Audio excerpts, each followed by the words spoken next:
चलिए,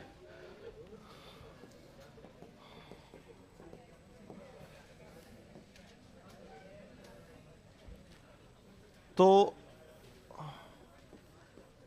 हम लोग पढ़ रहे हैं अम्ल, क्षार एवं लवण।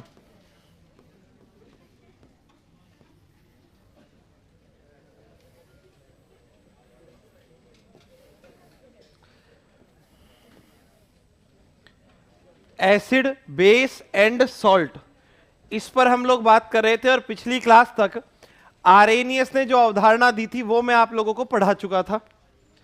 ठीक है, आरेनियस की अवधारणा में ये भी मैं आप लोगों को बता चुका था कि प्रबल अम्ल क्या होते हैं, दुर्बल अम्ल क्या होते हैं, बता दिए थे।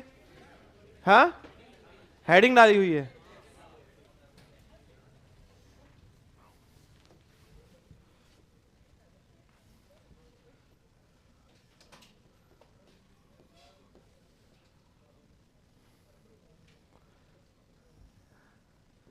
ऐसे क्या हुआ है?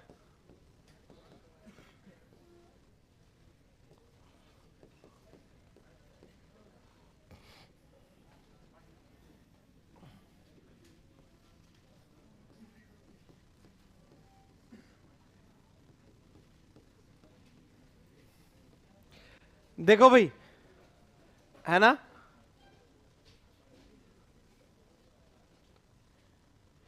हम लोग जब अम्लों के बारे में बात करते हैं, बस भाई बातें बंद अब। हम लोग जब अम्लों के बारे में बात करते हैं तो हम कहते हैं देखो, एक अम्ल है अपने पास ये, एक अम्ल है ये, एक अम्ल है ये, सबके नाम बता रखे हैं ना, हाइड्रोक्लोरिक अम्ल, सल्फ्यूरिक अम्ल, एसिटिक अम्ल, बताए हैं नाम। अब ध्यान से सुनो, जब इसका जलीय विलयन बनाते हैं ना, तो ये अपना जो हाइड्रोजन आयन है वो त्याग कर देता है। जब इसका जलीय विलयन बनाते हैं ना, तो इसके पास दो हाइड्रोजन आयन है, दोनों को त्याग देता है ये।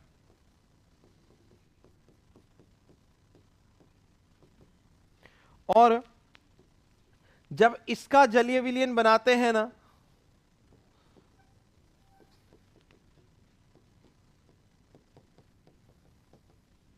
ये बनाता है। तो यहां ध्यान से सुनो क्या है, इसके पास कितने हाइड्रोजन आयन है? एक। कितने त्याग दिए? सारे। एक था, एक त्याग दिया, मतलब 100%। कितने हैं? होंगे। कितने हैं? कितने त्यागे? मतलब सारे। कितने हैं? 4। 3 और 1, कितना त्यागा? है ना, कंजूस। ठीक है, तो देखो, जहां सारे हाइड्रोजन आयन का त्याग होता है उसको हम लोग कहते हैं पूर्ण आयनन। क्या कहते हैं? पूर्ण आयनन। और जहां सारे हाइड्रोजन आयन नहीं त्यागे जाते वहां होता है अपूर्ण आयनन। तो जिन अम्लों में पूर्ण आयनन होता है वो होते हैं स्ट्रॉन्ग एसिड, प्रबल अम्ल। और जिनमें पूर्ण आयनन नहीं होता या अपूर्ण आयनन होता है वो होते हैं दुर्बल अम्ल, वीक एसिड्स। ठीक है, क्लियर? ये आप लोगों ने लिख ही रखा है। प्रबल अम्ल में लिखिएगा, प्रबल अम्ल,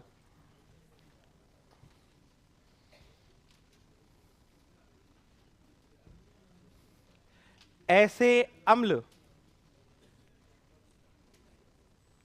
ऐसे अम्ल जिनका जिनका जलीय विलयन में, रुक गए,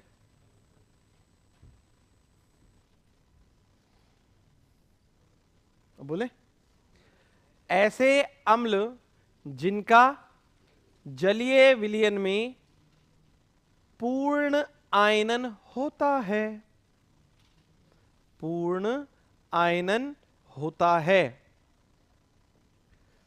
प्रबल अम्ल हैं। जिनका जलीय विलयन में पूर्ण आयनन होता है, प्रबल अम्ल हैं, जैसे जैसे जैसे हाइड्रोक्लोरिक अम्ल,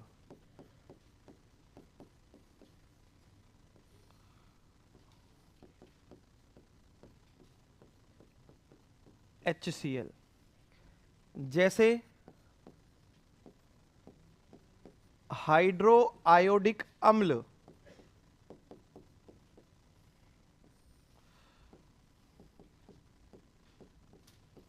HI,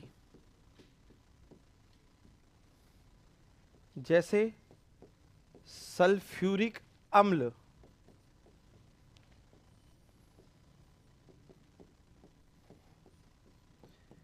H2SO4,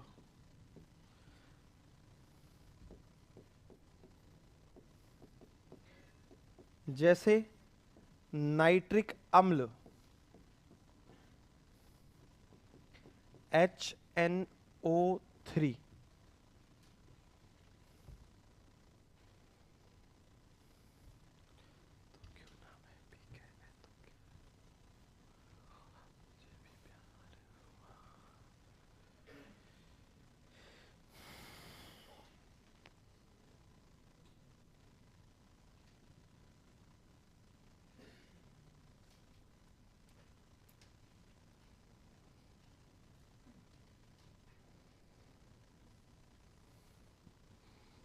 हो गया?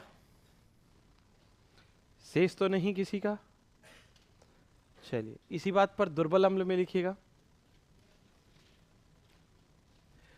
ऐसे अम्ल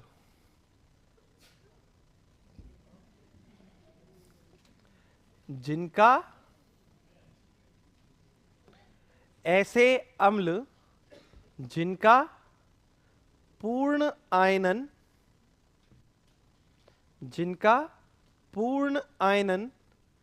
नहीं होता, जिनका पूर्ण आयनन नहीं होता, दुर्बल अम्ल हैं, जैसे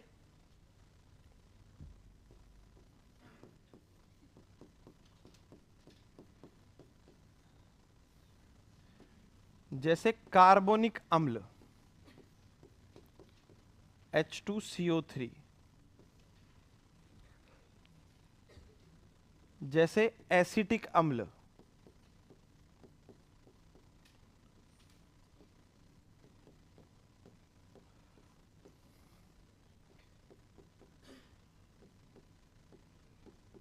CH3COOH, जैसे फॉर्मिक अम्ल, याद है फॉर्मिक अम्ल कौन सी चींटी? और हाँ इनके डंक में, ठीक है। ये हो गए। इसके अलावा एक एग्जांपल और बताता हूं, जितने भी कार्बनिक अम्ल है ना,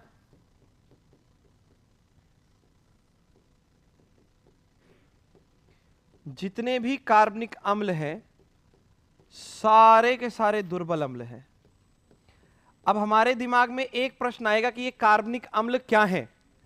देखो जो प्राकृतिक स्रोतों में पाए जाते हैं ना, जैसे लैक्टिक अम्ल, ठीक है, कैसा अम्ल? लैक्टिक अम्ल, टार्ट्रिक अम्ल, सिट्रिक अम्ल, मैलिक अम्ल, वो सारे के सारे कैसे अम्ल हैं? कार्बनिक अम्ल हैं, है ना। इनके उदाहरण के रूप में हम बता देते हैं, सिट्रिक अम्ल किसमें होता है? ये नींबू और संतरा में। मैलिक अम्ल सेव में।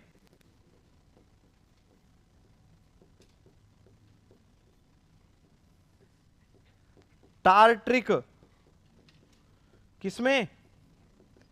इमली में।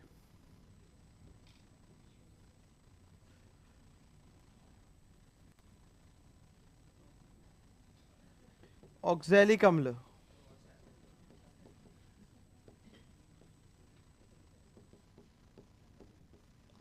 ये सारे और भी होंगे, तो सारे के सारे किसके अंदर आएंगे? दुर्बल अम्लों के अंदर आएंगे।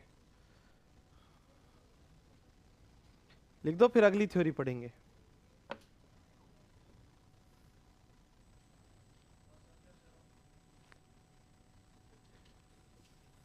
अच्छा हूं, इस क्लास में आने के बाद और अच्छा हो जाता हूं। हाँ सच में अच्छे स्टूडेंट्स हो आप। क्यों? अच्छे बच्चे हो, पढ़ने वाले हो। बस वो बुरा लगता है जब बीच में बातें करते हो ना, वो मुझे पसंद नहीं आता है। करते नहीं है, हो जाती, नहीं होनी चाहिए ना। हो गया नोट?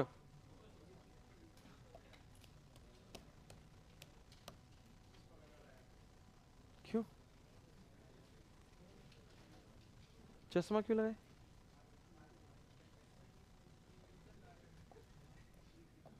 क्यों लगाए चश्मा? आई फ्लू चल रहा है।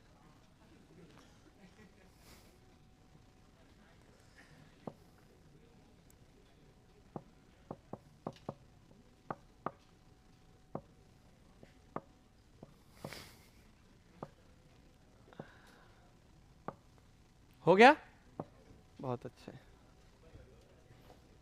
चलिए भाई अगली थ्योरी पर बात करते हैं। पहली अवधारणा जो है वो किसने दी? आरेनियस ने, ठीक है। इसके बाद दूसरी अवधारणा जो है वो देते हैं ब्रॉन्स्टेड और लॉरी।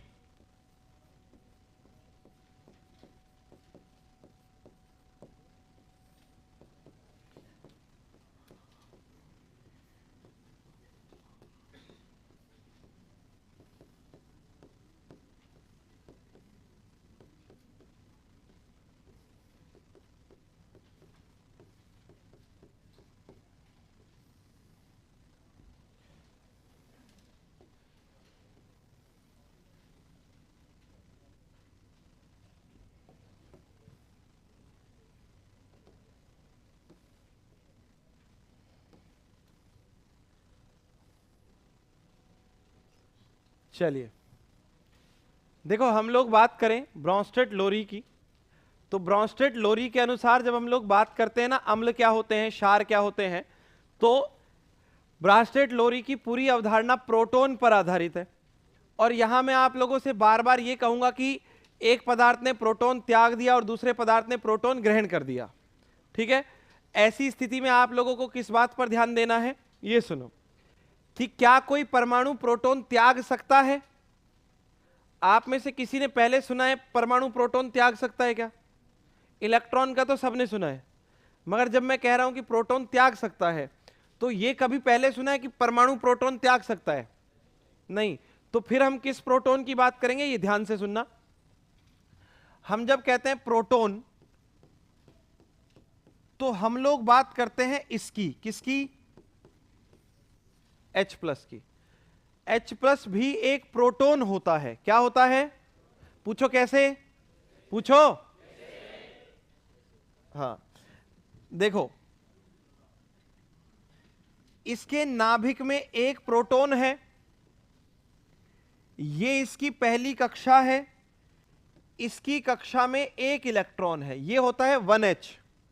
उदासीन है, कैसे पता चला भाई? 1H लिखा, एक प्रोटॉन एक इलेक्ट्रॉन, जितने प्रोटॉन उतने इलेक्ट्रॉन, मतलब बराबर हो गया सब कुछ। धनावेश ऋणावेश बराबर है, मतलब उदासीन है। कोई भी परमाणु जब इलेक्ट्रॉन का त्याग करता है तो उसके ऊपर धनावेश आता है। इसने क्या कर दिया है? इलेक्ट्रॉन का त्याग कर दिया है, ठीक है। इसने क्या कर दिया? इलेक्ट्रॉन का त्याग कर दिया। इलेक्ट्रॉन त्यागते ही ये कक्षा समाप्त। जैसे ही इलेक्ट्रॉन त्यागा तो ये क्या बन गया? H plus. और अपने पास क्या बचा? केवल एक प्रोटॉन। इसलिए जब भी कहेंगे प्रोटॉन तो हमारे पास उसका मतलब क्या होगा? H plus. और ये अवधारणा इसी पर आधारित है, ठीक है। जब आपसे कहा जाएगा कि पदार्थ प्रोटॉन का त्याग कर रहे हैं, तो किसका त्याग कर रहे हैं? याद रहेगी ये बात।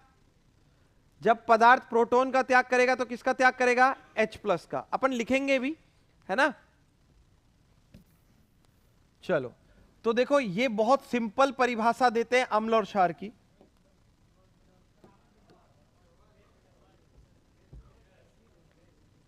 आवाज बढ़ाओ ना। अब आ रही है? ज्यादा आ रही है? सही है, अच्छी लग रही है। तो सुनो भाई, देखो हमारे पास ब्रास्टेड लोरी कहते हैं कि कुछ पदार्थ होते हैं अम्ल और कुछ पदार्थ होते हैं अम्ल। वो हैं जो प्रोटॉन का दान करते हैं।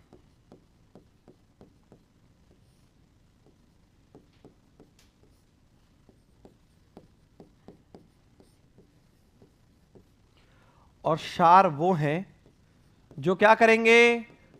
प्रोटॉन ग्रहण करेंगे।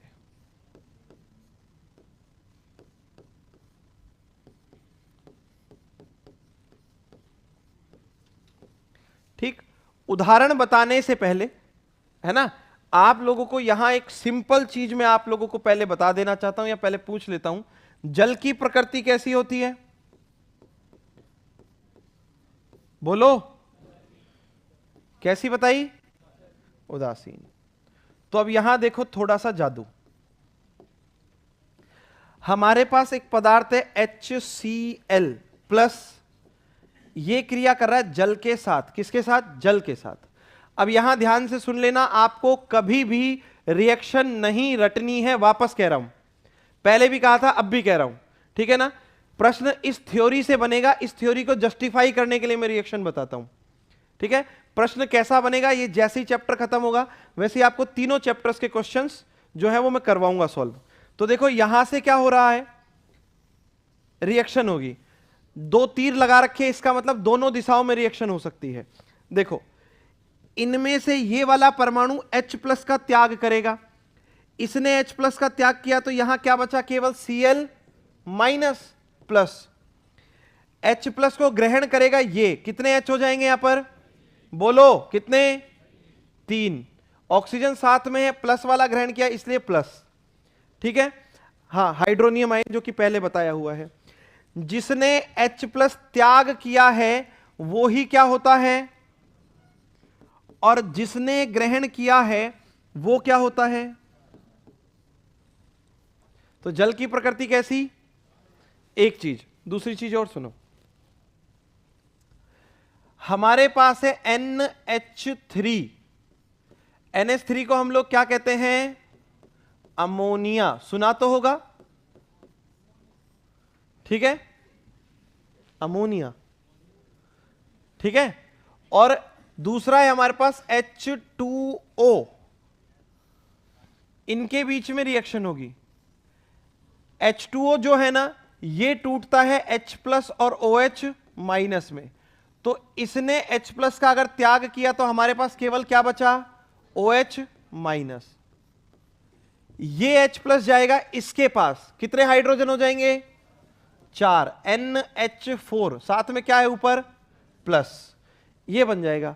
अब ध्यान से सुनो, जिसने H+ त्यागा है, प्रोटॉन त्यागा है, वो क्या है, और जिसने ग्रहण किया है वो क्या है?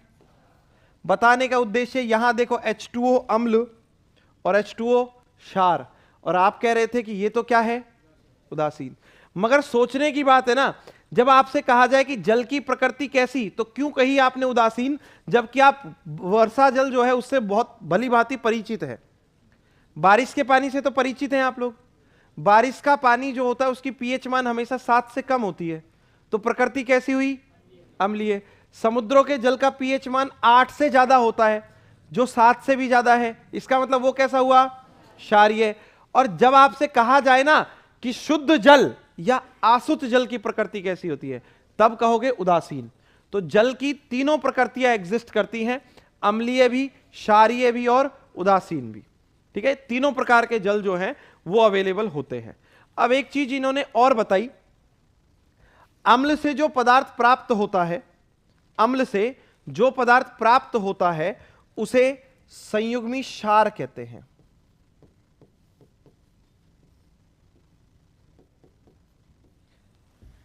अम्ल से जो पदार्थ प्राप्त होता है उसे संयुग्मी क्षार कहते हैं, ठीक है।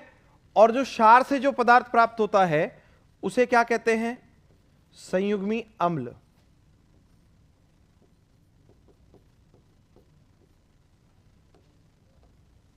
अब यहां आप लोग बताएंगे कि संयुग्मी अम्ल कौन सा है और संयुग्मी क्षार कौन सा है।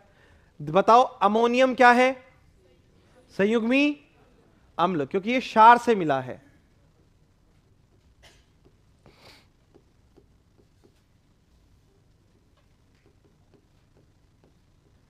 और ये क्या होगा? संयुग्मी क्षार। क्यों होगा ये संयुग्मी क्षार? क्योंकि ये अम्ल से बना है। तो जो पदार्थ अम्ल से बनेगा वो संयुग्मी क्षार, जो क्षार से बनेगा वो संयुग्मी अम्ल। अब मैं एक रिएक्शन और लिखने वाला हूं। अगर आप लोग इस रिएक्शन के अंदर चारों चीजें पहचान लोगे, अम्ल, क्षार, संयुग्मी अम्ल, संयुग्मी क्षार, तो ये कॉन्सेप्ट आपका क्लियर हो जाएगा। HCl ने क्रिया की NH3 के साथ, और यहां से इसने H+ का त्याग किया, यहां बनाया Cl-, और इसने H+ ग्रहण करके बनाया NH4+। अब आप लोग मुझे यह बताएंगे कि यहां पर HCl क्या है? अम्ल है या क्षार है? क्या है? सबको पता चल रहा है? बहुत बढ़िया। अगर ये अम्ल, अम्ल नहीं अम्ल, कोशिश करो, ये क्या है? क्षार। ठीक है, जो अम्ल से बनेगा वो क्या होगा?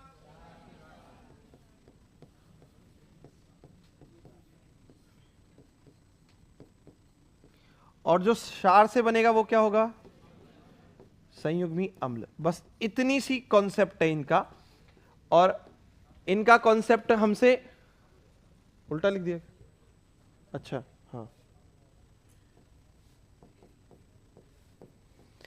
इनका कॉन्सेप्ट यही कहता है, ये कहते हैं कि जो पदार्थ प्रोटॉन का दान करते हैं वो अम्ल हैं, तथा जो पदार्थ प्रोटॉन को ग्रहण करते हैं वो क्षार हैं। ठीक है, और इन रिएक्शंस में हमने प्रोटॉन के दान करने और प्रोटॉन के ग्रहण करने को ही दर्शाया है। अब इसको लैंग्वेज में, थ्योरी में लिखवाऊं या ऐसे समझ में आ रहा है? आ रहा है? जब थ्योरी में लिखवाऊंगा तो यही लिखवाऊंगा कि ब्रोंस्टेड लोरी के अनुसार अम्ल वे पदार्थ हैं जो प्रोटॉन का दान करते हैं, तथा क्षार वे पदार्थ हैं जो प्रोटॉन ग्रहण करते हैं। यही लिख लो।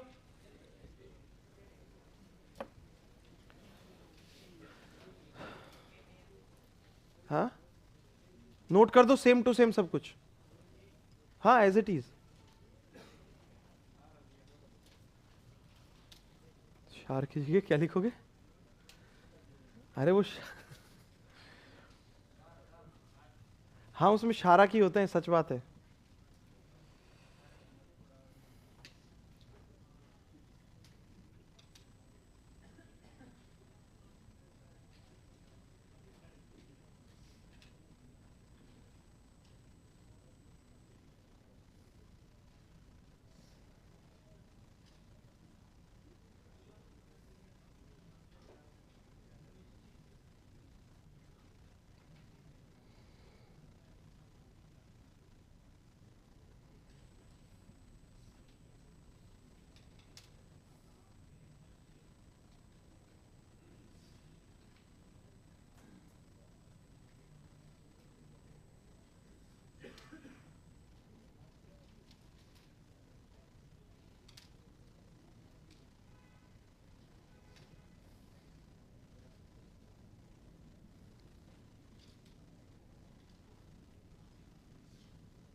ये सही बात है भाई, कि केमिस्ट्री में जब दूसरा बॉन्ड बनता है, नया बॉन्ड बनता है ना, तो पुराना वाला बॉन्ड टूट जाता है।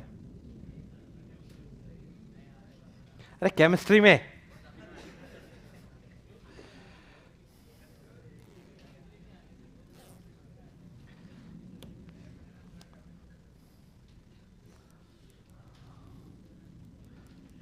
जैसे यहां हो रहा है, यहां, कहां? यहां।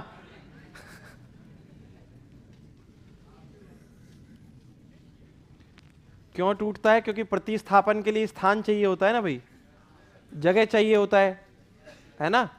अब भाई नॉर्मल सी बात है कि जैसे कोई भी तत्व है, मान लो वो दो बॉन्ड बनाता है, ठीक है ना, अधिकतम मान लो कोई भी तत्व है, ठीक है, वो दो बॉन्ड बनाता है, तो अगर उसे नए बंध बनाने हैं तो पुराने बंध तो तोड़ने पड़ेंगे, तभी तो नए तत्वों से जुड़ेगा। जैसे आप लोग देखो ना, स्कूल लाइफ में आपके फ्रेंड अलग थे, कॉलेज लाइफ में अलग हो गए, और जब आप अपने प्रोफेशन में चले जाओगे तो अलग हो जाएंगे, ठीक है ना, धीरे धीरे चेंज हो जाते हैं, ठीक है, ऐसे ही चलता रहता है। तो यही तत्वों के साथ है, तत्व भी तो हमारे अंदर है ही ना, आयरन तो है ही, ऑक्सीजन हमारी प्राणवायु है ना, ऐसे सब है अपने अंदर।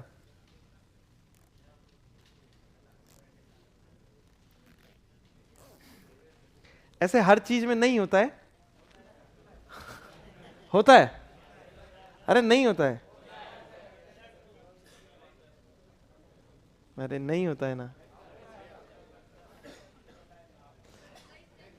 आप, हाँ हाँ, आप लोग सुप्रीम कोर्ट के जजमेंट नहीं पढ़ते हो। सुप्रीम कोर्ट के जजमेंट ने कहा है ना, कि जो अतिरिक्त विवाह संबंध है वो कभी भी जो तलाक है उसका आधार नहीं बनेगा। इसका मतलब बॉन्ड तो नहीं टूटा ना।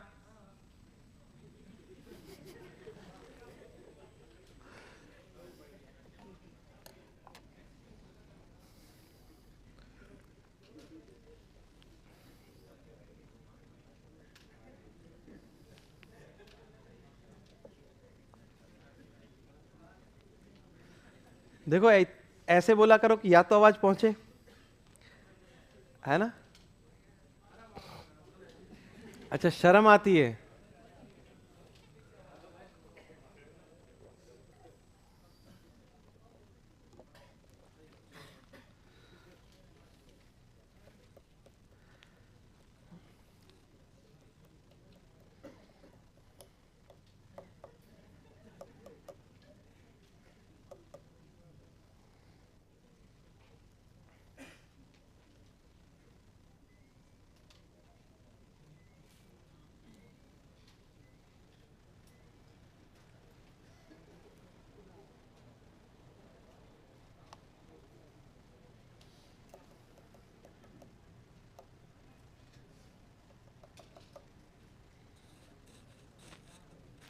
हो गया नोट।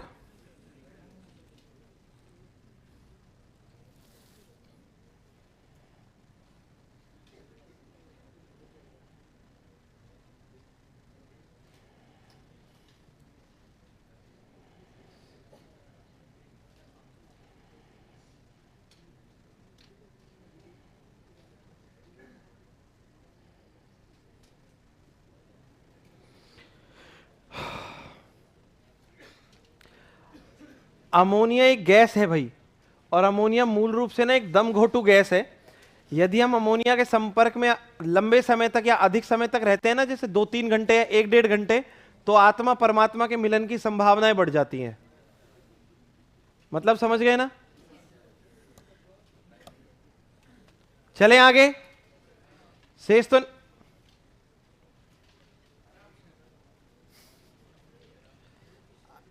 आराम ही है, ऐसे कोई जल्दी में तो कर ही नहीं रहा, मैं बहुत आराम से पढ़ा रहा हूं।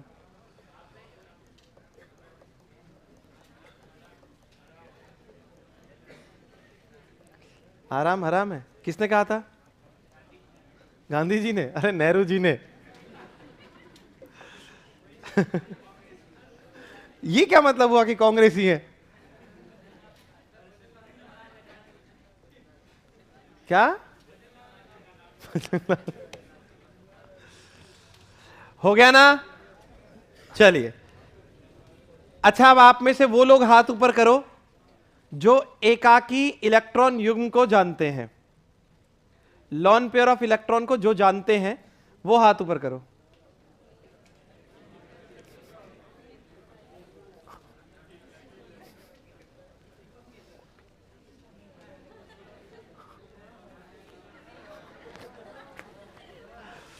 मैं बताता हूं भाई, कोई भी नहीं जानता आप में से, कोई तो जानता होगा उसको। मैं जानता हूं, है ना। हाँ, मैं आप लोगों का उससे परिचय भी करवाऊंगा, ठीक है। मगर अच्छा, ऐसा कौन कौन है, चलो कोई जानता नहीं है ना, मगर आप में से ऐसा कौन कौन है जिसने ऐसा सुना है कि कुछ ऐसा होता है, एकाकी इलेक्ट्रॉन युग्म जैसा, लॉन पेयर ऑफ इलेक्ट्रॉन? ऐसा सुनो, मैं बताता हूं, देखो एक तत्व है जिसका नाम है नाइट्रोजन। नाइट्रोजन का परमाणु क्रमांक बताएगा कोई? अरे कोई नाइट्रोजन का परमाणु क्रमांक बताएगा? शाबाश। पहली कक्षा में 2 इलेक्ट्रॉन और दूसरी कक्षा में 5। एक नियम होता है जिसे कहते हैं अष्टक नियम। उसके अनुसार किसी भी परमाणु की बाह्यतम कक्षा में कितने इलेक्ट्रॉन होने चाहिए? पता है ना सबको? इसके पास कितने हैं? कितने और चाहिए?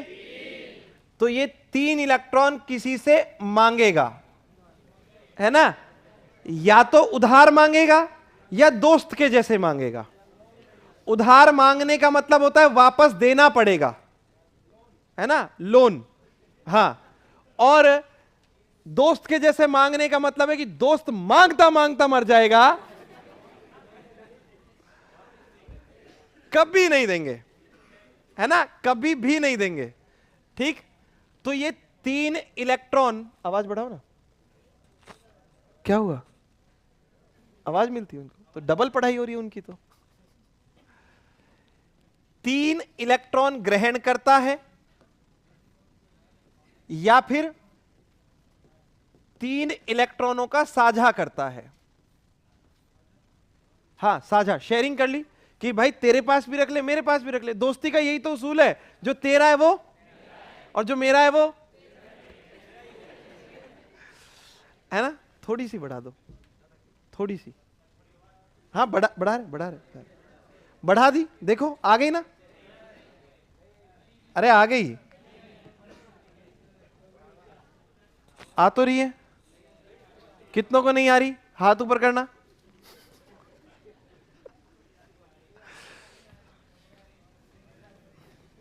देखो ये नाइट्रोजन, कितने इलेक्ट्रॉन है इसके पास? 5। 1 2 3 4 5, है ना। अब इसको 3 इलेक्ट्रॉन और चाहिए। मान लो हाइड्रोजन से ले लेगा। एक हाइड्रोजन 1 इलेक्ट्रॉन के साथ बैठा है, दूसरा हाइड्रोजन 1 और इलेक्ट्रॉन के साथ बैठा है, तीसरा हाइड्रोजन 1 और इलेक्ट्रॉन के साथ बैठा है। बताए ना पहली कक्षा में कितने इलेक्ट्रॉन होने चाहिए? हाइड्रोजन के पास कितने हैं? 1। इसका मतलब 1 इलेक्ट्रॉन की जरूरत तो इसको भी है ना। तो ये इसके पास जाकर कह सकता है ना कि मुझे तेरी जरूरत है, तुझे मेरी जरूरत है, कह सकता है ना, ठीक है ना। अब हाइड्रोजन जो है वो नाइट्रोजन के पास जाके कहता है कि क्या हम दोस्ती? नाइट्रोजन सोचता है थोड़ी देर, फिर अपनी स्थिति देखता है और कहता है कि हां कर लेते हैं। और दोस्ती का एक सिंपल उसूल यह है कि जो तेरा है वो मेरा है। तो अब देखो हाइड्रोजन के पास 2-2 इलेक्ट्रॉन हो गए। अब नाइट्रोजन इसमें सोचता है कि यार मेरे इलेक्ट्रॉन इससे रख लिए, वापस मांगूंगा तो दोस्ती टूट जाएगी, तो कुछ ऐसा किया जाए। तो नाइट्रोजन इससे यह कहता है कि क्यों ना इस दोस्ती को रिश्तेदारी में बदल, और हम बने तुम बने एक दूजे के लिए। हो गया। अब बड़े सर्किल के अंदर इलेक्ट्रॉन काउंट करो कितने हैं? 1 2 3 4 5 6, इसका अष्टक पूरा। मगर अष्टक में आप यह देखो कि नाइट्रोजन के कौन से इलेक्ट्रॉन हैं जिन्होंने बंधन में भाग नहीं लिया? ये दोनों है ना, ये दोनों है ना। जो इलेक्ट्रॉन बंधन में भाग नहीं लेते वही कहलाते हैं एकाकी इलेक्ट्रॉन युग्म, लॉन पेयर ऑफ इलेक्ट्रॉन। और हमेशा ध्यान रखना एकाकी को एक साथ बोलना है, तोड़कर नहीं बोलना, ठीक है ना। हां ठीक है। लॉन पेयर ऑफ इलेक्ट्रॉन समझ में आया? लॉन पेयर ऑफ इलेक्ट्रॉन क्या होता है? एक और देखो,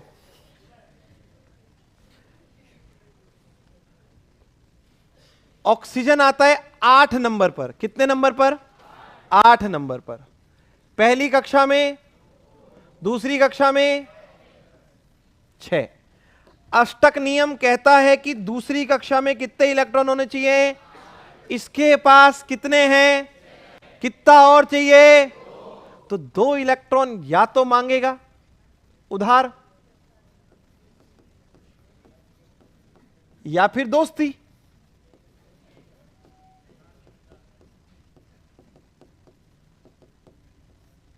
ठीक है, ऐसे करेगा। अब देखो ये क्या करता है। ये ऑक्सीजन, बाह्यतम कोश में कितने इलेक्ट्रॉन है? 6 बाह्यतम कोश में। 1 2 3 4 5। यहां एक हाइड्रोजन 1 इलेक्ट्रॉन के साथ, यहां एक हाइड्रोजन 1 इलेक्ट्रॉन के साथ। ठीक है ना? अब देखो, इस हाइड्रोजन और ऑक्सीजन के बीच में शेयरिंग हो जाएगी। तो वैसे अब शेयरिंग दिखा नहीं रहा हूं, डायरेक्ट बंद बना दूं तो देखो, इसका इससे बंद बन जाएगा, इसका इससे बंद बन जाएगा। अब यहां ध्यान से देखोगे तो 1 इलेक्ट्रॉनों का जोड़ा ये रहा जिसने बंधन में भाग नहीं लिया, एक जोड़ा ये रहा। ये दोनों जोड़े क्या कहलाएंगे? एकाकी इलेक्ट्रॉन युग्म, लॉन पेयर ऑफ इलेक्ट्रॉन।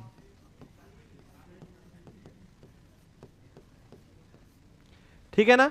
समझ में आया लॉन पेयर ऑफ इलेक्ट्रॉन क्या होता है? इलेक्ट्रॉनों का ऐसा जोड़ा जो बंधन में भाग नहीं लेता, उसको कहते हैं एकाकी इलेक्ट्रॉन युग्म।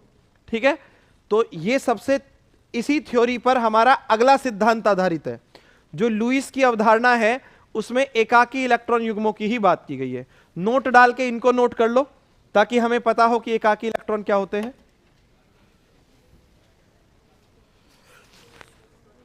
देखो बोर्ड के ऊपर स्ट्रक्चर बनी हुई है अमोनिया की, दिख रही है? NH3। ये जो स्ट्रक्चर है ना, ये है NH3 ये, और इसके ऊपर लॉन पेयर ऑफ इलेक्ट्रॉन है। अमोनिया को कहा जाता है क्वीन ऑफ केमिकल्स, रसायनों की रानी। ठीक है, राजा H2SO4, अम्लों का राजा भी वही है और रसायनों का राजा भी वही है, H2SO4 सल्फ्यूरिक अम्ल। और इस पर ये लॉन पेयर ऑफ इलेक्ट्रॉन है ना, इन्हें माना जाता है इसका ताज।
हो गया? शेष तो नहीं किसी का? अरे शेष तो नहीं किसी का?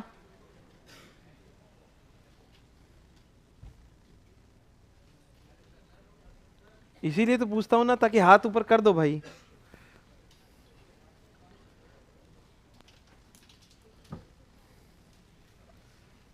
करो करो फटाफट।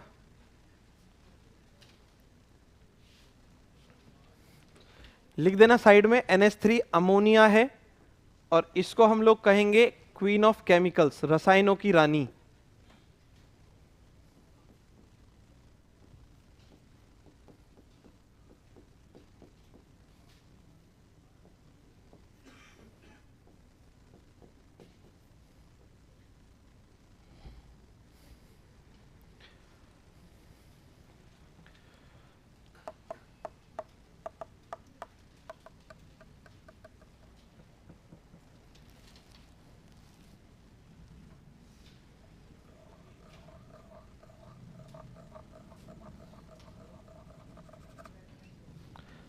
हो गया?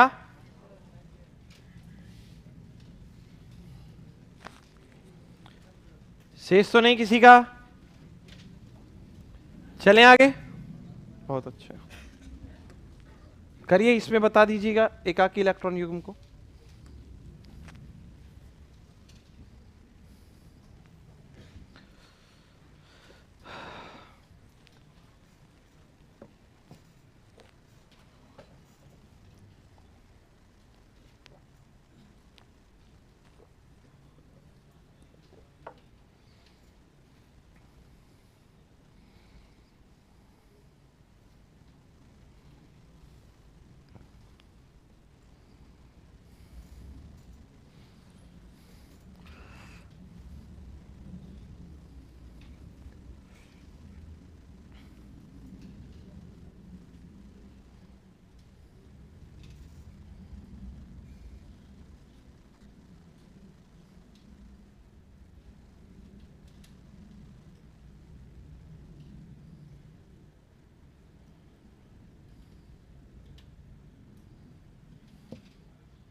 हो गया भाई?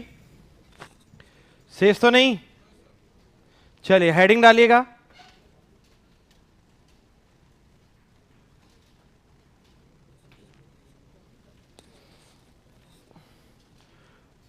लुईस द्वारा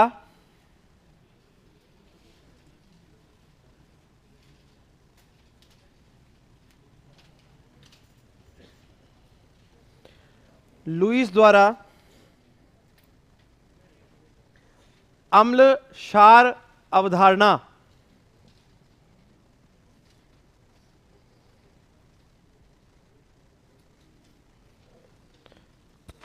लुईस द्वारा अम्ल क्षार अवधारणा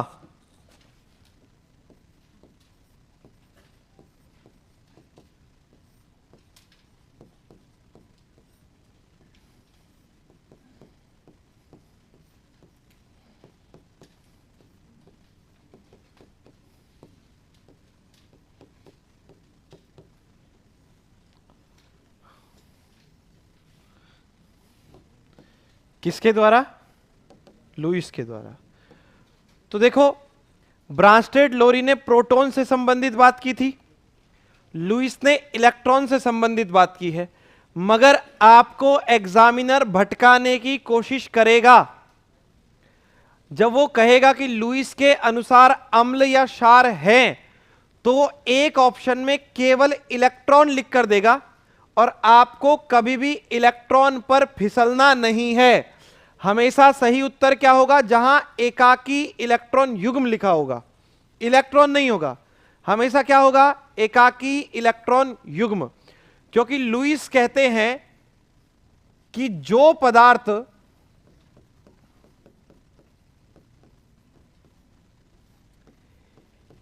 एकाकी इलेक्ट्रॉन युग्म दान करते हैं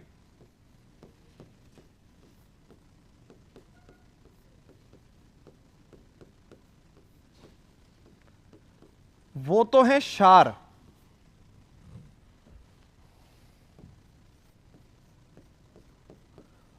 और एकाकी इलेक्ट्रॉन युग्म ग्रहण करने वाले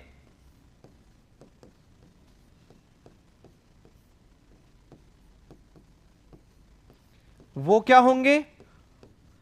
अम्ल होते हैं, जो एकाकी इलेक्ट्रॉन युग्म ग्रहण करेंगे। एकाकी इलेक्ट्रॉन युग्म तो ध्यान है अभी सबको, अभी पढ़ा है हम लोगों ने, ठीक है ना? अब ध्यान से देखो, मान लो हमारे पास कोई पदार्थ है AlCl3, यहां हमें पहचानना है कि कौन सा हमारे पास अम्ल है और कौन सा क्षार है, NH3। सबको पता है कि नाइट्रोजन के पास एकाकी इलेक्ट्रॉन युग्म होता है, तो नाइट्रोजन अपना एकाकी इलेक्ट्रॉन युग्म इसे दे देगा, तो अपने पास कुछ ऐसी चीजें बन जाएगी। अभी नोट मत करना, ध्यान देना। NH3, हमें जो काम की चीज है वो यहां है। क्या है काम की चीज? जिसने इलेक्ट्रॉन युग्म दिया वो क्या होगा? बोलो, ऊपर थ्योरी पढ़ो एक बार, ठीक है? थ्योरी कहती है जिसने एकाकी इलेक्ट्रॉन दिया वो क्या होगा? क्षार। जिसने ग्रहण किया वो क्या होगा? इलेक्ट्रॉन देने के बाद उन दोनों के बीच में बंधन बन जाएगा, बॉन्ड बन जाएगा, मगर ये बंध इतना सरल नहीं होगा। क्यों? क्योंकि ये बंध एकाकी इलेक्ट्रॉन युग्म दाता से और ग्राही की ओर लगा है, इसलिए इस बंध को तीर के निशान से दर्शाते हैं, और तीर के निशान से दर्शाए जाने वाला बंध जो है वो कहलाता है उपसह संयोजक बंध। कौन सा बंध कहलाता है? उपसह संयोजक बंध कहलाता है। अपना काम अभी भी मेन यही है, क्या? किसने इलेक्ट्रॉन दिया, किसने इलेक्ट्रॉन ग्रहण किया। जिसने दिया वो क्षार है, जिसने ग्रहण किया वो अम्ल है, ठीक है? यहां यह पता करना है, और पता करने की एक सिंपल टेक्निक बताऊं, बहुत सिंपल। जहां नाइट्रोजन, ऑक्सीजन और आपको नाइट्रोजन, ऑक्सीजन और फ्लोरीन, तीन तत्व बता रहा हूं, नाइट्रोजन, ऑक्सीजन और फ्लोरीन, ये तीन तत्व मिलेंगे वो क्षार होगा, दूसरा वाला हमेशा अम्ल होगा। इससे सरल कुछ हो सकता है? तीन तत्व ध्यान रखने हैं, नाइट्रोजन, ऑक्सीजन और फ्लोरीन। अगर ये है तो क्या होगा? क्षार। उसके अलावा दूसरा क्या होगा? हमेशा अम्ल होगा। क्यों है? क्योंकि देखो, नाइट्रोजन पर एकाकी इलेक्ट्रॉन युग्म होता है ना, ऑक्सीजन पर एकाकी इलेक्ट्रॉन युग्म होता है, और फ्लोरीन के पास भी एकाकी इलेक्ट्रॉन युग्म होता है। जिनके पास एकाकी इलेक्ट्रॉन युग्म है वो तो दान करेंगे ही ना, और जो एकाकी इलेक्ट्रॉन युग्म दान करेंगे, लुईस उनको क्या कहता है? क्षार। दूसरे वाले क्या करेंगे? ग्रहण करेंगे, तो लुईस उनको क्या कहता है? अम्ल। इतनी सिंपल थ्योरी है। जैसे देखो, एक पदार्थ होता है बोरोन ट्राइफ्लोराइड प्लस में H2O। अब आप सब जानते हो ना, ऑक्सीजन के पास दो लोन पेयर होते हैं, तो सोचने की बात ही नहीं थी, तो आराम से ये अपना एक एकाकी इलेक्ट्रॉन युग्म इसको दे देगा, और यहां से बन जाएगा बोरोन ट्राइफ्लोराइड बॉन्ड H2O। मगर ये बॉन्ड कैसे बनेगा? तीर के निशान से। क्योंकि ये बंध कैसा है? बोलो, कैसा है? उपसह संयोजक बंध। क्योंकि ये एक ही इलेक्ट्रॉन के जोड़े से बना हुआ है, तो ये उपसह संयोजक बंध होता है। तो यहां से अगर हमें यह पता करना हो कि कौन सा अम्ल है और कौन सा क्षार, तो जिसने एकाकी इलेक्ट्रॉन युग्म दिया वो क्या है? बहुत बढ़िया। और जिसने ग्रहण किया वो क्या है? ठीक है। अब देखो, एक चीज बहुत समझने की है, और वो अपने पास ये है कि ये तो एकाकी इलेक्ट्रॉन युग्म दान कर रहा है। क्यों? क्योंकि इसके पास है ना। अंबानी पैसा दान कर रहा है क्योंकि उसके पास है, ठीक है। कोई और व्यक्ति पैसे दान कर रहा है क्योंकि उसके पास है। ये एकाकी इलेक्ट्रॉन युग्म दान कर रहा है क्योंकि इसके पास है। मगर ये क्यों ग्रहण कर रहा है ना? दिखने में तो हट्टा कट्टा लग रहा है या नहीं लग रहा? देखो, एक परमाणु बोरोन का, 3 परमाणु फ्लोरीन के, 4 परमाणु हो गए ना। 2 हाथ 2 पैर सलामत तो है, ठीक। यहां देखो, 1 एल्यूमिनियम, 3 क्लोरीन, 4 परमाणु हो गए ना। 2 हाथ 2 पैर सलामत तो है, मगर फिर भी भीख मांग रहा है। कारण समझने की कोशिश करना। क्यों मांग रहा है, ध्यान से सुनो। किसी को पता है बोरोन कितने नंबर पर आता है? अरे किसी को पता है बोरोन कितने नंबर पर आता है? वेरी गुड, 5 नंबर पर। पहली कक्षा में, दूसरी कक्षा में 3। तो ये बोरोन रखा 1 2 3। कितने फ्लोरीन आकर मिलते हैं इससे? 3।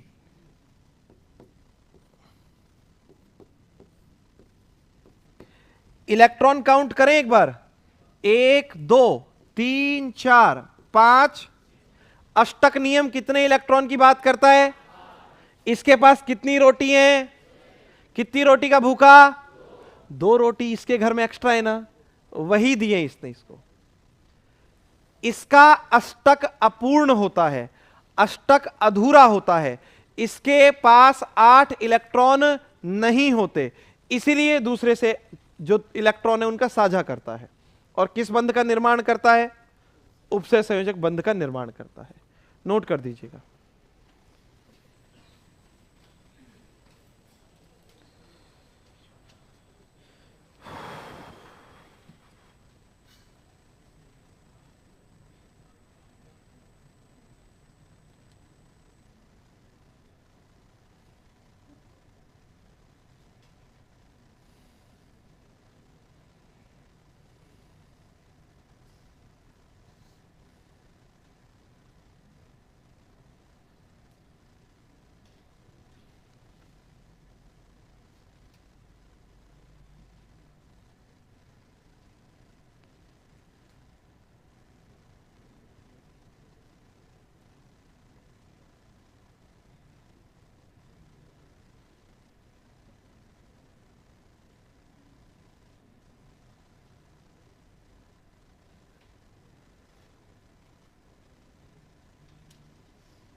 हो गया?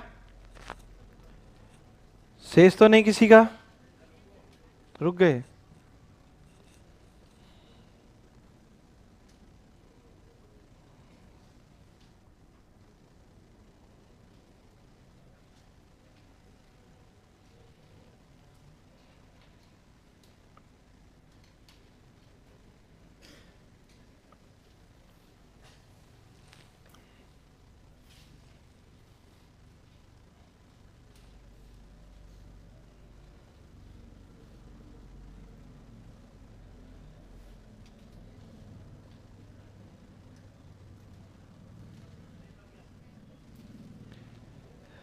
लिखिएगा नेक्स्ट लाइन में, उपसय संयोजक बंध, उपसह संयोजक बंध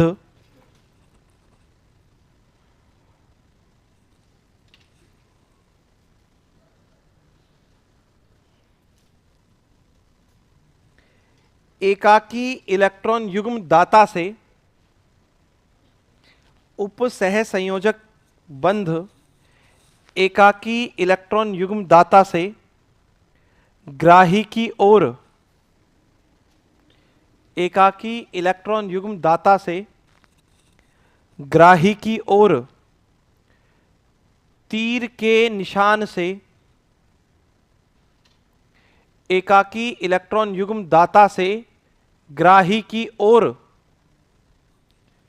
तीर के निशान से दर्शाया जाता है, तीर के निशान से दर्शाया जाता है।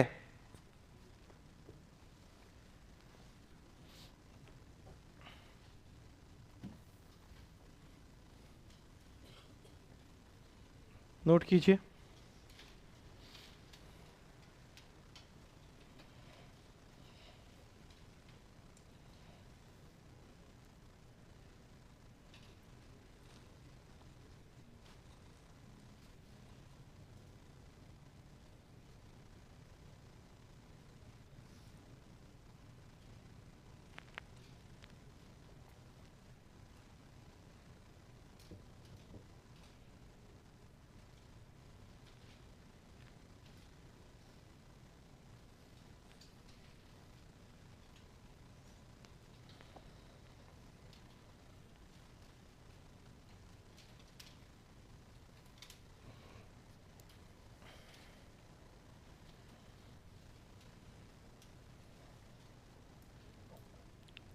हो गया?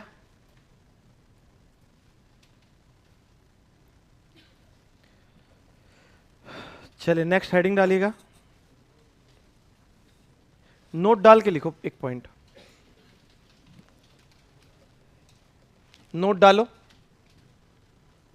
और पहला पॉइंट लिखो, जिन पदार्थों के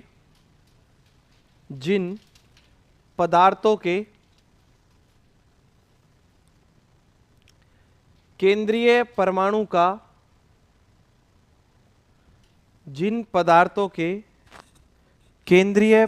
का अष्टक अधूरा होता है, जिन पदार्थों के केंद्रीय परमाणु का अष्टक अधूरा होता है वे लुईस अम्ल होते हैं। जिन पदार्थों के केंद्रीय परमाणु का अष्टक अधूरा होता है वे लुईस अम्ल होते हैं। जैसे देखो, बोरोन ट्राइफ्लोराइड, अभी एक्सप्लेन किया था इसको। बाह्यतम कोश में 3 इलेक्ट्रॉन, 3 इसने मांग रखे हैं, टोटल कितने हुए? 6, 8 होने चाहिए ना। सेम एल्यूमिनियम है, AlCl3, एल्यूमिनियम के भी बाह्यतम कोश में 3 इलेक्ट्रॉन, 3 इसने मांग रखे हैं, टोटल कितने हुए? 6। एक देखो मैग्नीशियम क्लोराइड MgCl2, इसको देखो एक्सप्लेन करता हूं या बता देता हूं।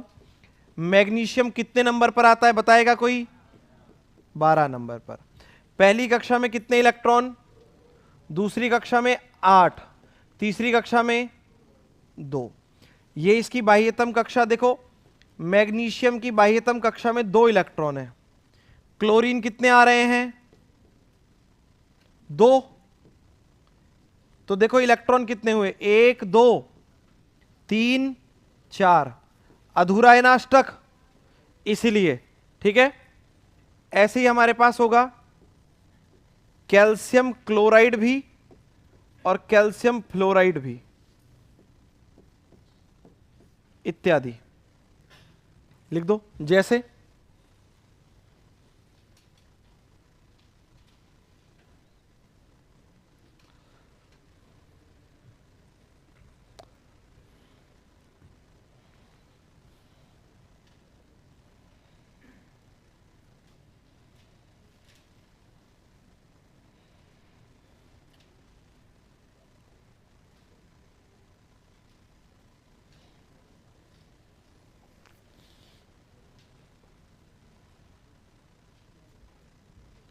हो गया।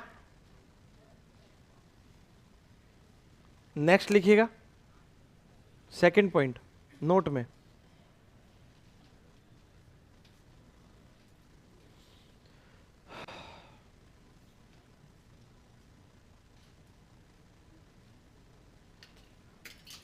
ऐसे पदार्थ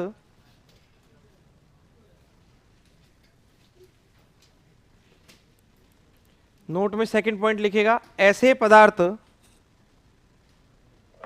जिनके केंद्रीय परमाणु के पास एकाकी इलेक्ट्रॉन युग्म जिनके केंद्रीय परमाणु के पास एकाकी इलेक्ट्रॉन युग्म होता है, जिनके केंद्रीय परमाणु के पास एकाकी इलेक्ट्रॉन युग्म होता है, लुईस क्षार हैं, लुईस क्षार हैं।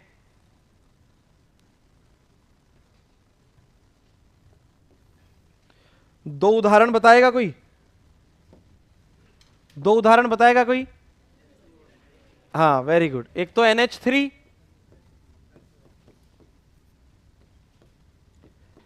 H2O, और सुनो HF, फ्लोरीन आ गया ना।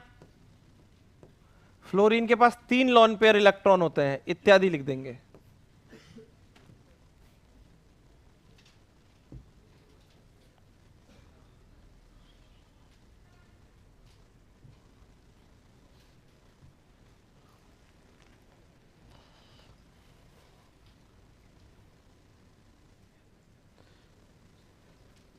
वापस से कह रहा हूं, प्रश्न थ्योरी से बनेगा, रिएक्शन रटनी नहीं है। रिएक्शन सिर्फ थ्योरी को एक्सप्लेन करती है कि ऐसा है। हो गया ये थे अपने पास अम्ल और क्षारों की परिभाषाएं जो 3 वैज्ञानिकों ने दी थी।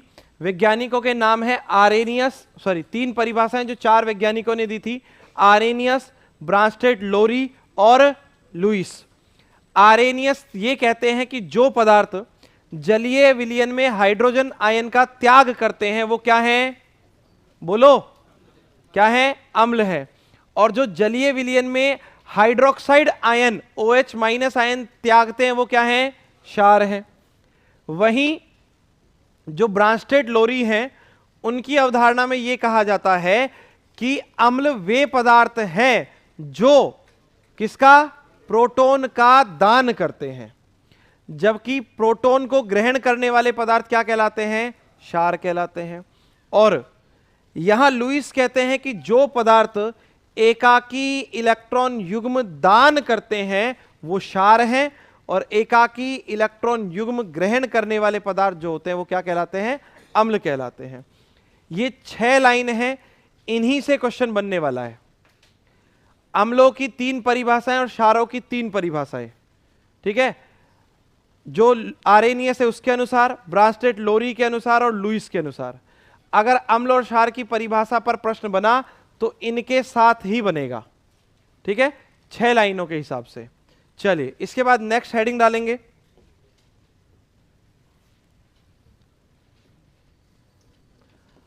अम्लों के उपयोग।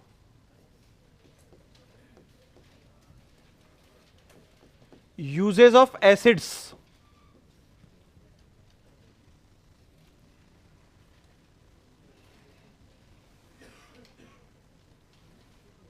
अम्लों के उपयोग, जिसमें सबसे पहले हम लोग बात करेंगे हाइड्रोक्लोरिक अम्ल की।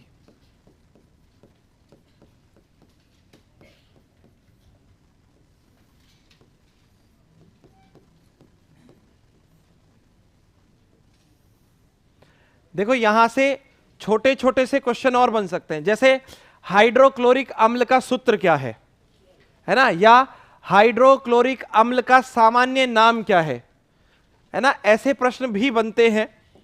तो जब हमसे कहा जाएगा इसका रासायनिक सूत्र, तो रासायनिक सूत्र के रूप में हम लोग बताएंगे HCl।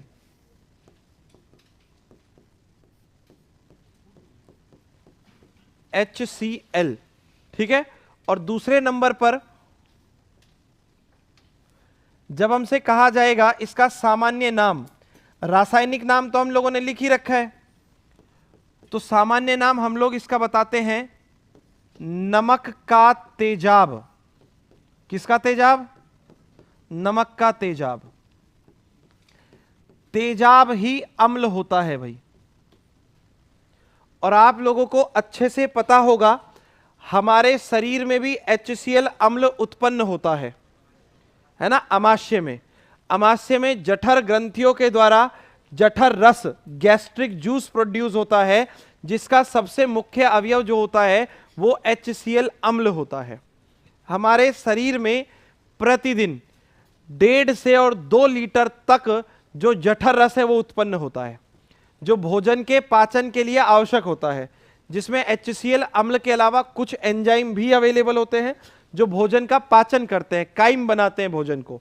ठीक, अच्छा, हमारे पेट में जो HCl अम्ल उत्पन्न होता है ना, ये इतना प्रबल होता है कि 4 से 6 घंटे के अंदर किसी भी सिक्के को पिघला सकता है। क्या कर सकता है?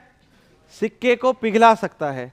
तो बचपन में, मतलब कभी कभी छोटे बच्चे होते हैं ना, वो कोई सिक्का खा जाते हैं, निगल जाते हैं सिक्का।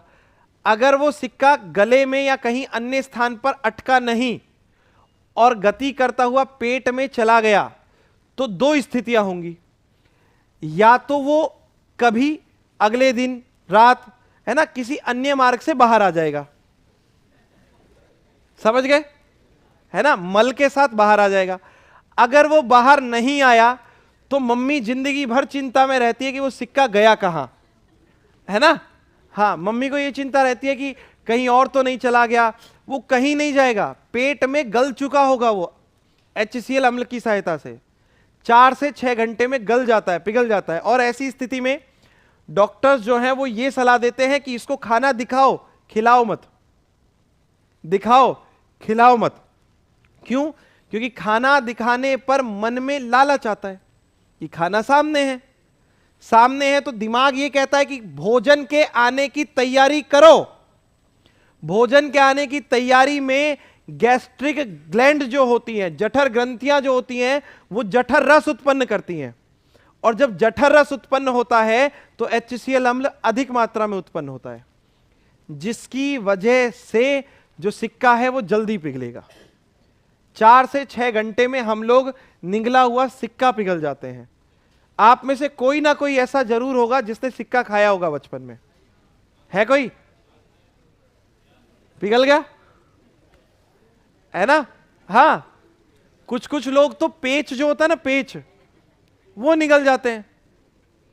पेच, स्क्रू, है ना, वो निगल जाते हैं। हाँ, ये सत्य है। फिर वो नहीं आता है कभी भी, ठीक है, पिघल चुका है वो। ऐसी कई सारी चीजें जो हैं वो पिघल जाती हैं। और बहुत स्ट्रॉन्ग एसिड है ये, तेजाब है पूरा का पूरा। इसीलिए तो समय पर भोजन करना चाहिए। समय पर भोजन नहीं करते हैं ना तो अल्सर की समस्या हो जाती है। सुना है अल्सर? पेट में घाव हो जाते हैं, उनको कहते हैं अल्सर। और एक चीज याद रखना, जो आपको भूख लग रही है ना, वो भूख नहीं है, तो क्या है, पेट की जो दीवारें हैं उनके आसपास जो पेप्सिन एंजाइम है वो जल रहा है। HCl अम्ल के कारण श्लेष्मा जल रही है, म्यूकस जो उत्पन्न हुआ है ना वो जल रहा है, वो भूख है। क्या भूख लग रही है? हाँ, तो आधे घंटे तो भूख को सहन कर सकते हैं हम लोग, है ना। जब मैं ना आप लोगों की क्लास में ऐसे देखता हूं ना किसी को कि मैं लिखवा रहा हूं कि इसे लुईस अम्ल कहते हैं, और वो, है ना, है आप लोगों की क्लास में।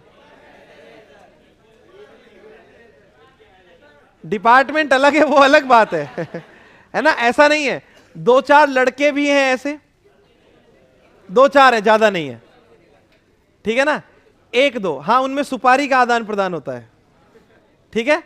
और लड़कियों में ऐसे कहीं थोड़ा सा बिस्किट का टुकड़ा चल रहा है, कुछ लोग तो चिप्स खा रहे हैं, है ना, और कुरकुरे भी खा रहे हैं।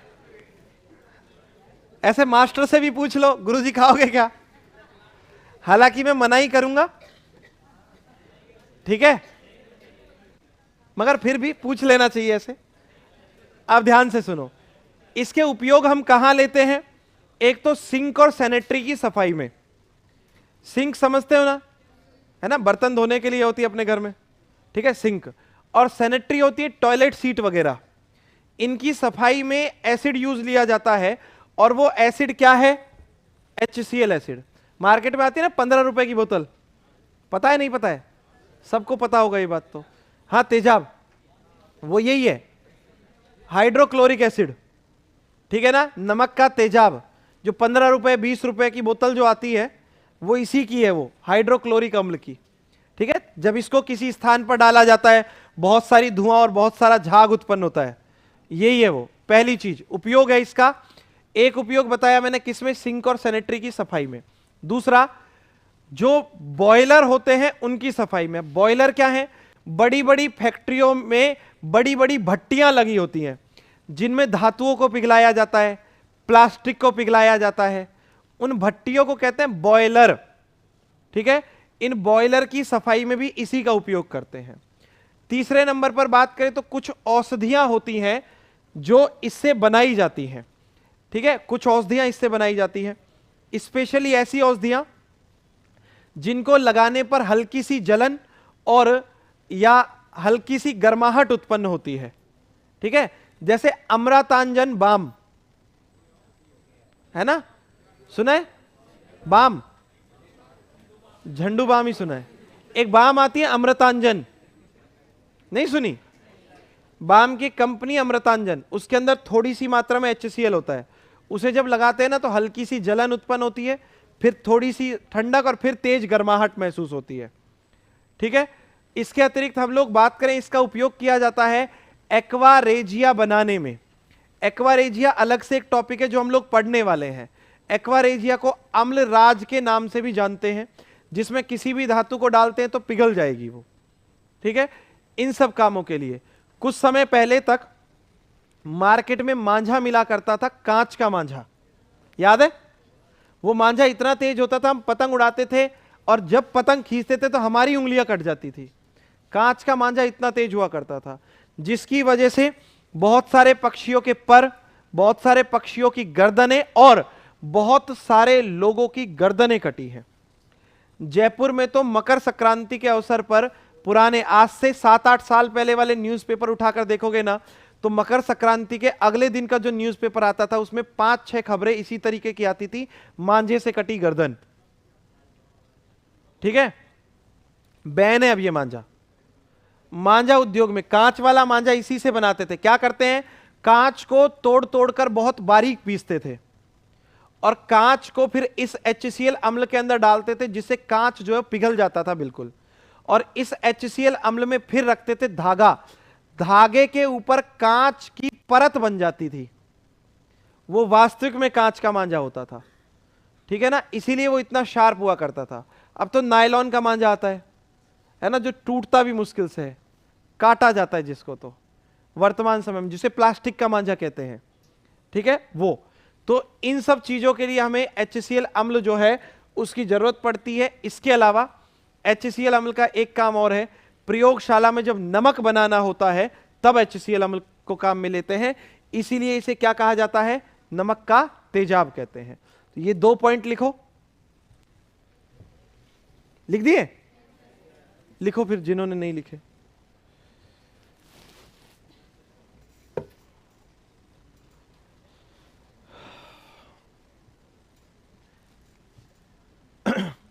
उपयोग में पहला पॉइंट लिखिएगा, हेडिंग डाल दो उपयोग और पहला पॉइंट लिखो, सिंक व, बोलू ना, सिंक व सैनिटरी की सफाई में, सिंक व सैनिटरी की सफाई में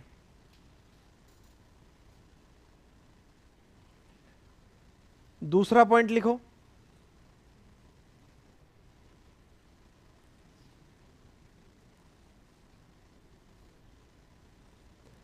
प्रयोगशाला में नमक बनाने में, प्रयोगशाला में नमक बनाने में।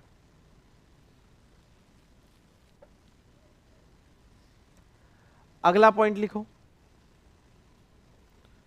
बॉयलर की सफाई में, बॉयलर, भट्टियां, ब्रैकेट में चाहो तो लिख सकते हो, भट्टियां, बॉयलर की सफाई में।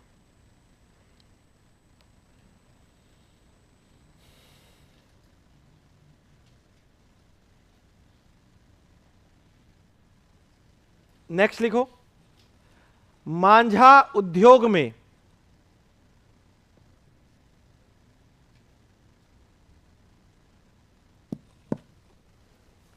मांझा उद्योग में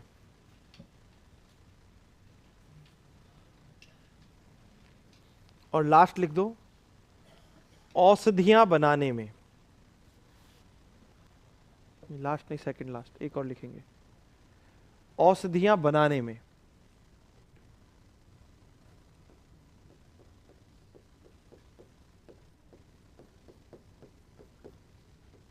लास्ट लिखो एक्वारेजिया, ब्रैकेट में लिखना अम्लराज।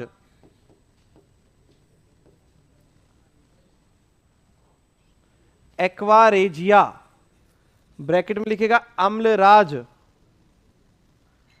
बनाने में।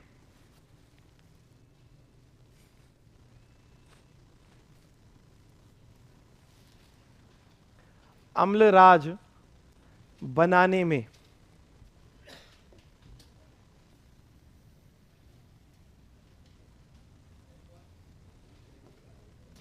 चलिए भी दूसरी हेडिंग डालो,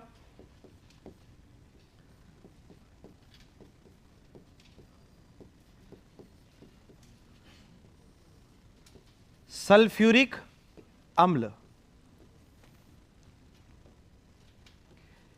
इसका सूत्र तो सबको पता है, क्या होगा? H2SO4।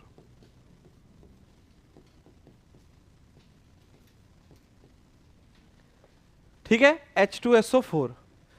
इसके बाद बात करें इसके सामान्य नाम की, तो इसका एक सामान्य नाम नहीं है भाई, तीन तीन सामान्य नाम है इसके। इसे कहा जाता है सल्फर। सल्फर को शुद्ध हिंदी में कहते हैं गंधक, सल्फर का तेजाब।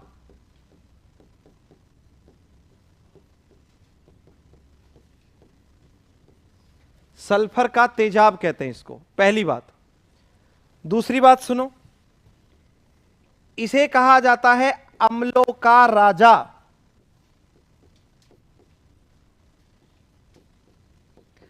अब राजा है तो, मगर अम्लों में कोई रानी नहीं है, तो इसे अपना राज्य विस्तार करना पड़ा और यह बना रसायनों का राजा। और रसायनों की रानी को आप पहले से ही जानते हो, कौन है? अमोनिया। आप पता है अमोनिया की स्ट्रक्चर जो है ना, जब हम लोग सूक्ष्मदर्शी से देखते हैं, इलेक्ट्रॉनिस्कोपी से, सच में बहुत खूबसूरत स्ट्रक्चर दिखाई देती है उसकी, ठीक है ना, इसलिए भी उसको रानी कहा गया। अमोनिया में नीचे जो ये बॉन्ड बनते हैं ना हाइड्रोजन के, उनको जब जोड़ा जाता है आपस में तो ऐसा लगता है जैसे गाउन बन रहा हो। गाउन समझते हो आप लोग? ये क्या होता है? महिलाओं की एक पोशाक होती है।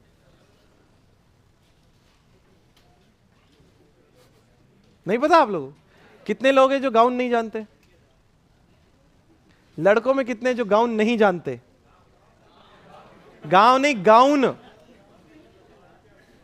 बाकी सब जानते हैं। हाँ ठीक है, दो चार नहीं जानते तो कोई बात नहीं।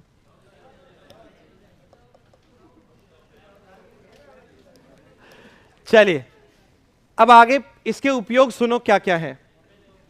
हाँ बताऊं क्या होता है गाउन? बता दूंगा, पहले उपयोग बता देता हूं। काम की चीज पहले बताएंगे ना। गाउन काम की है, अभी नहीं है। जब काम की होगी ना तब तो आपको पता होगा क्या होगी, है ना। ऐसी स्थिति में तो आपको यह भी पता होगा कि क्रॉप टॉप क्या है, ट्यूब टॉप क्या है, सब पता होगा क्या होता है। अरे कहता रहा हूं, जब समय आएगा तो सब पता होगा। मुझे इसलिए पता है क्योंकि रीट फर्स्ट लेवल में वस्त्र नाम का एक टॉपिक है, उसमें विभिन्न क्षेत्रों के वस्त्र जो है वो बताने पड़ते हैं, है ना।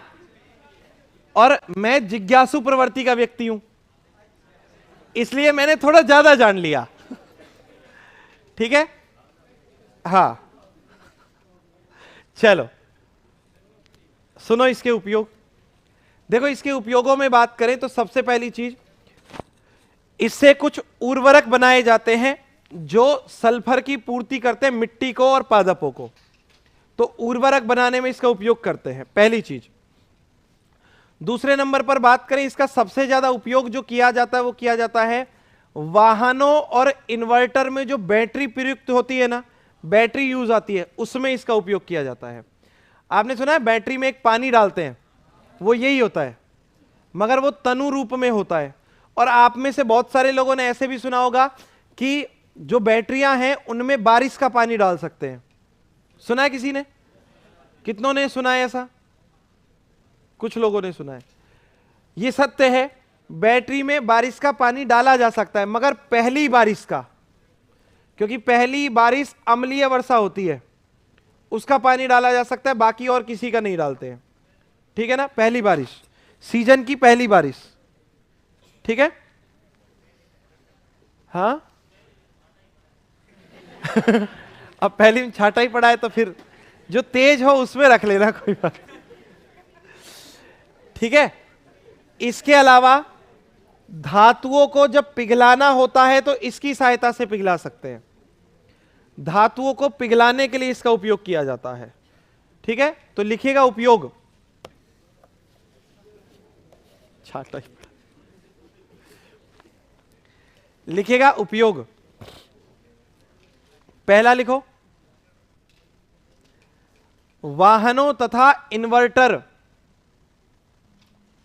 वाहनों तथा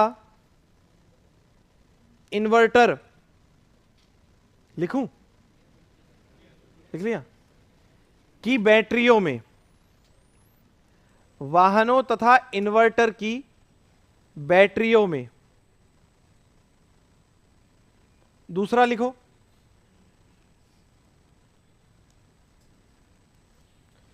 उर्वरक बनाने में, उर्वरक फर्टिलाइजर्स बनाने में। नेक्स्ट लिखो, धातुओं को पिघलाने में, धातुओं को पिघलाने में।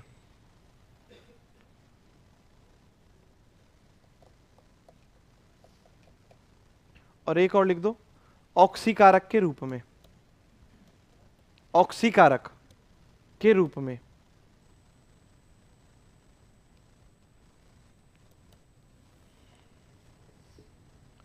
चलिए नेक्स्ट हेडिंग डालिएगा।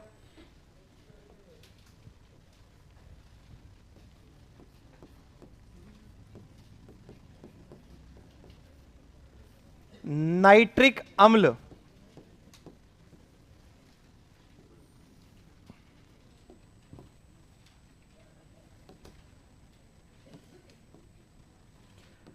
नाइट्रिक अम्ल। देखो जब हम इसके रासायनिक सूत्र की बात करते हैं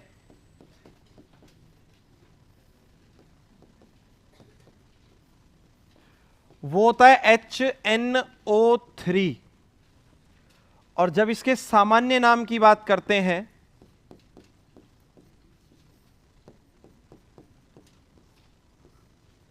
ये होता है सोरे का तेजाब।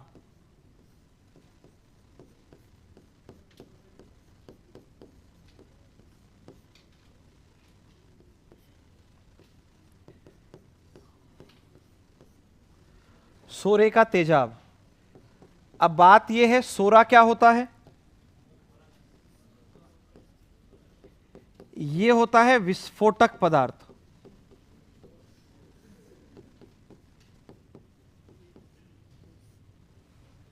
क्या होता है ये? विस्फोटक पदार्थ होता है।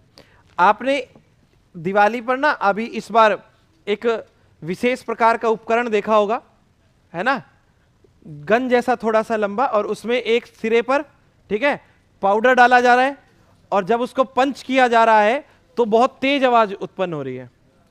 उसके अंदर याद है पाउडर डल रहा है दो कलर का, एक व्हाइट कलर का है, एक ब्लू कलर का है, या हल्का ग्रीन कलर का है। व्हाइट कलर का पाउडर जो है वो है सल्फर, गंधक, और जो दूसरा पदार्थ है ना जो दूसरा है नीला कलर वाला, ग्रीन कलर वाला, वो है नाइट्रेट, सोरा, वो ये सोरा ही है, इसलिए विस्फोटक पदार्थ जो है वो बन रहा है।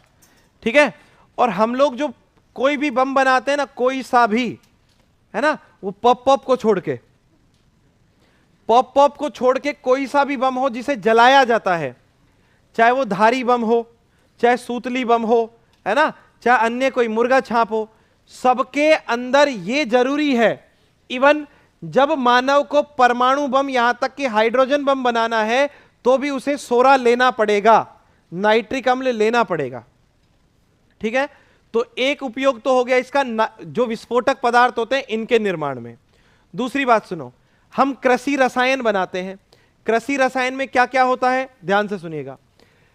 उर्वरक होते हैं, कीटनाशी होते हैं, पीड़कनाशी होते हैं, कीटनाशी जो कीटों का नाश करते हैं, पीड़कनाशी जो रोगों का नाश करते हैं, और खरपतवार नाशी जो खरपतवार वीड्स को उगने से रोकते हैं। इन चारों पदार्थों के निर्माण में नाइट्रिक अम्ल जो है वो काम में आता है। इसके अलावा नाइट्रिक अम्ल जो है इससे आभूषणों की सफाई की जाती है, गोल्ड की सफाई में यही काम आता है, सिल्वर की सफाई में यही काम आता है। जितने भी ज्वेलर्स बैठे हैं ना मार्केट में, वो सारे इसी को लेकर बैठे हैं। इसमें धातु आसानी से पिघलती नहीं है, इसलिए वो लेकर बैठे हैं।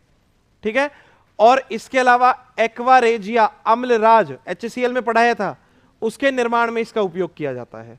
ये चार उपयोग हैं इसके, तो लिखिएगा विस्फोटक पदार्थों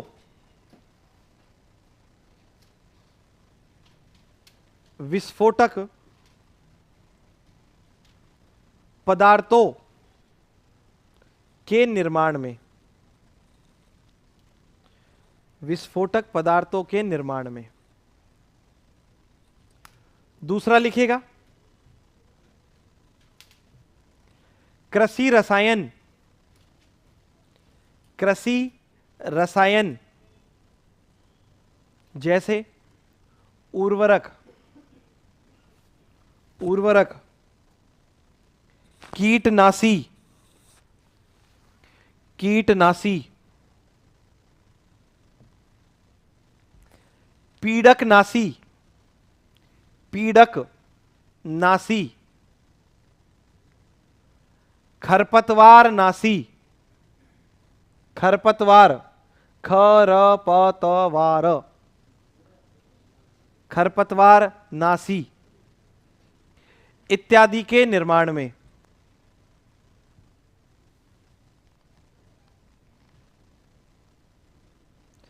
इत्यादि के निर्माण में। नेक्स्ट लिखो आभूषणों की सफाई में, आभूषणों की सफाई में, आभूषणों की सफाई में। और अगला लिखो अम्लराज